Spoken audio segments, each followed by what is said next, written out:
गरजूंना मदत करण्यासाठी कोणत्याही वयाचं बंधन नसतं.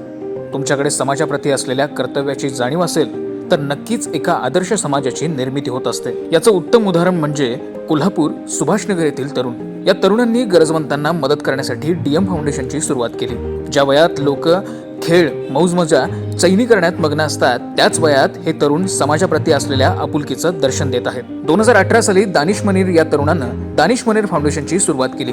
ही संस्था गेल्या 4-5 वर्षांपासून कोल्हापुरातील विविध भागात मदत पुरवत आहे. दानिश मनीर, मोमान मकानदार, आयान आंबेकरी, आवेश मनीर, अमान शेख, शाकिब मुजावर, आसिफ मुल्ला या तरुणांचा गट एकत्रित येऊन कोल्हापुरातील गरजूंना अन्न सहाय्य आणि वस्तूंचं वाटप करत आहे. कोणाचीही एका रुपयाची मदत न घेता स्वतःच्या पॉकेटमधून गरजवंतांना मदत करत असतात. त्यांच्या या कार्यासाठी राज्यस्तरीय प्राईड आयकॉन 2022 ने त्यांना सन्मानित करण्यात आलाय. अत्यंत कमी वयात समाजसेवेचे व्रत मनाशी बाळगून एका समाजसेवेचा वटवृक्ष उभारलेला आहे. यामध्ये त्याचे मित्र नोमान मकानदार, आवेश मनेर, अमान शेख, आयान आंबेकरी, शाकिब मुजावर, आसिफ मुल्ला यांनी मित्रांनी बरोबरीने या समाजसेवेच्या कार्याला हातभार लावलाय.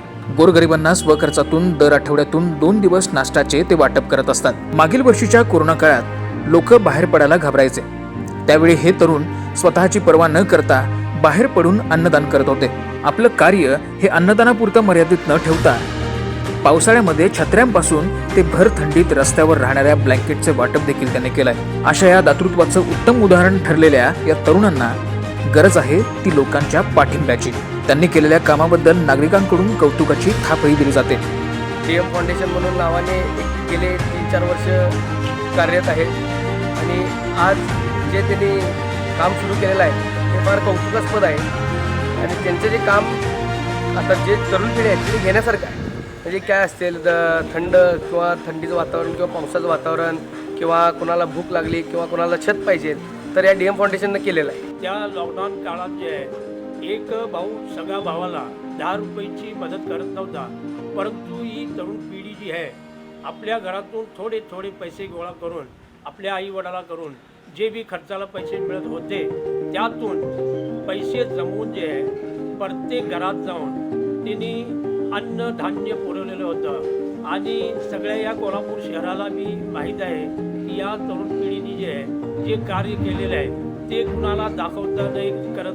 जे की आपला देव प्रसन्न हो, त्यांची मनस्थिती हीच होती. आणि ह्याच्यापुढे जे लॉकडाऊन नंतर बी जे आहे त्यांनी हे कार्य जे आहे सुरू ठेवलं. आणि आज जे आजपर्यंत जे आहे त्यांनी सुरू ठेवलेलं आहे. रोज सकाळी जे आहे 8 दिवसातून जे आहे 2-3-4 वेळा जे आहे सकाळचा नाश्ता, कधी शिरा करतात, कधी उपीट करतात, कधी कांदा पोहे असं जे आहे नाश्त्याचे पदार्थ करून जे आहे हे तरुण पिढी जे आहे आपल्या स्वखर्चाने आपली गाडी घेऊन सकाळी जाऊन जे आहे CPR हॉस्पिटल आहे, रेल्वे स्टेशन आहे, जे गोरगरिबांना जे आहे शिरा उपीट पोहे जे आहे त्यांच्या नशिबात नसतं. आणि ज्यावेळी त्या लोकांच्या हातात जे सकाळी जे आहे गरम पोहे, शिरा उपीट हातात दिलं जातं त्यांचे जे चेहरे बघण्यासारखे असतात ते कोणीही समजू शकत नाही. डीएम फाउंडेशनच्या मुलांचं काम कौतुकास्पद आहे. दानिश मनीर हे खूप छान काम करत आहे. त्यांना आपण त्यांचं हे काम खूप कौतुकास्पद आहे. असंच या तरुण मुलांना पुढं प्रोत्साहन देण्यासाठी आपण त्यांना भरभरून आशीर्वाद द्यावे. डीएम फाउंडेशनची मुलं जे कामं करतात, गोरगरिबांना मदत करतात, त्याच्यामध्ये ह्यांना दुवा मिळाली पाहिजे आणि असं सहकार्य आम्ही देत राहतो. आजचे तरुण बर्थडेसाठी केक वेस्ट करतात, पैसे वेस्ट करतात, त्याऐवजी तोंडाला लावतात. त्याऐवजी डीएम फाउंडेशनच्या फीड द हंगर या ब्रीदवाक्याला साजेसं असं काम ते करत आहेत. त्यामुळं कोणाही गरजूला काही मदत हवी असेल तर सुभाषनगर सिरत मोहल्ला येथील त्यांच्या या कार्यालयात संपर्क करू शकता, असं फाउंडेशनच्या सभासदांनी सांगितलं.